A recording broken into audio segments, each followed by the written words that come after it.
आज के इस नए वीडियो में आपका स्वागत है। तो अभी न्यू सॉन्ग खेसारी लाल का निकला है, तो वही सॉन्ग का एप्पल पे प्रोजेक्ट इनवाइस टैग देने वाले हैं। जो आप टाइटल और थंबनेल देख के सॉन्ग का नाम जो है पता चल गया होगा। तो आइए आप लोगों को दिखा देते हैं कि क्या क्या यूज़ किए हैं और हमारा पैटर्न किस प्रकार से बना हुआ है दोस्तों। तो आप लोग ईयरफोन लगा के सुनिएगा दोस्तों।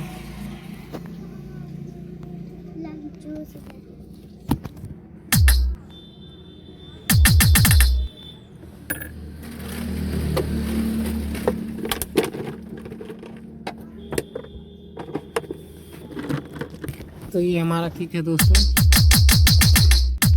जिस प्रकार से है। तो ये है ढोलक।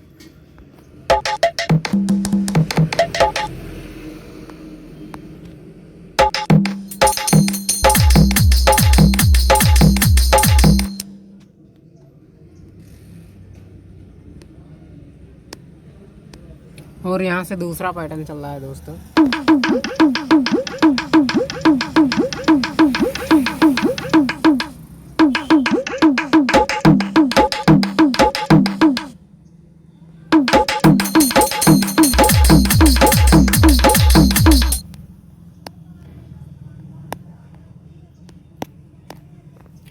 और ये हमारा ढोलक है और इसके नीचे कुछ जो है पैटर्न बनाए हुए हैं दोस्तों, आप देख सकते हो। ये हमने घुंघरू लगाया है और ये वाटर ड्रॉप लगाया है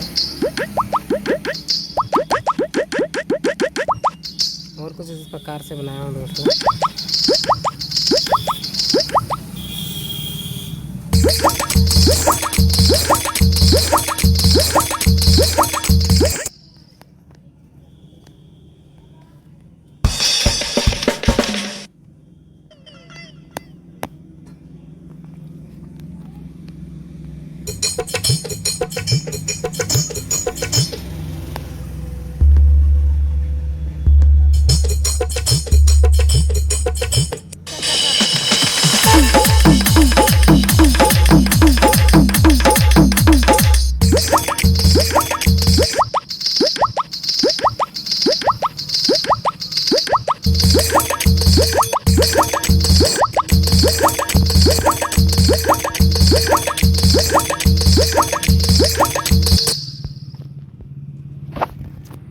तो सो दोस्तों इसी प्रकार से हम पैटर्न बनाए हैं दोस्तों।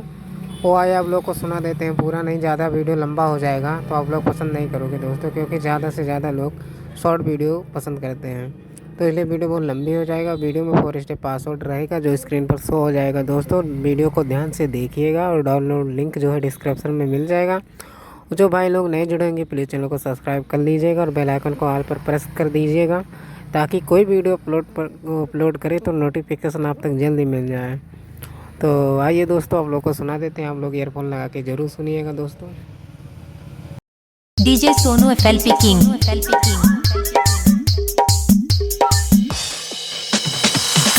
Sonu music.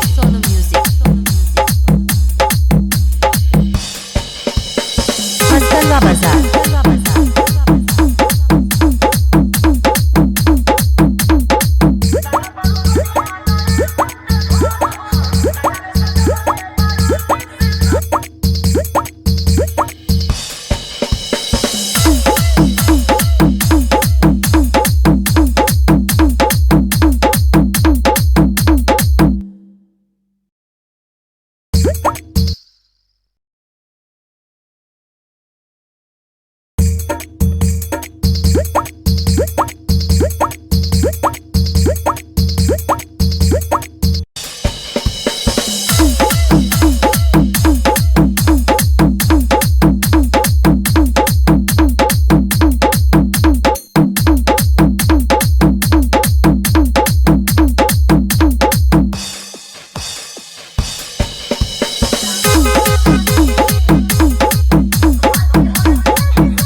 Sonu music.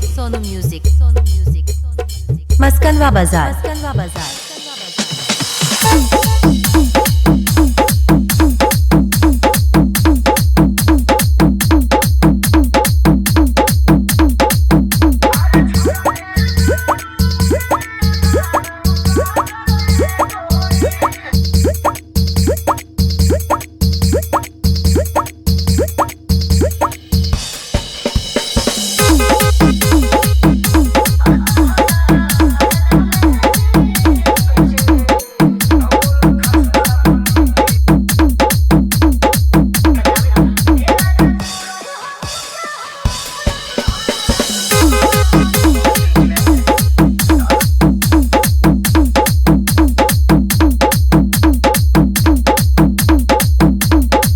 Sonu music, Sonu music, Sonu music, Maskanwa Bazar, Maskanwa Bazar.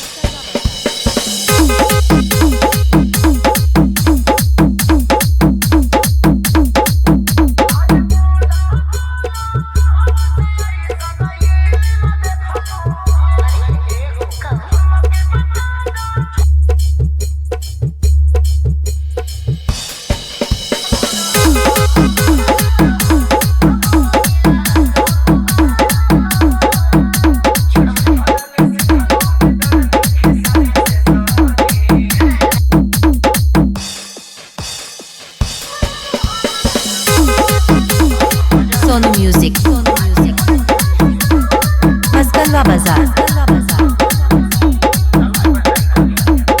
Number 1 remixer DJ Sonu FLP King from Maskanwa Bazaar।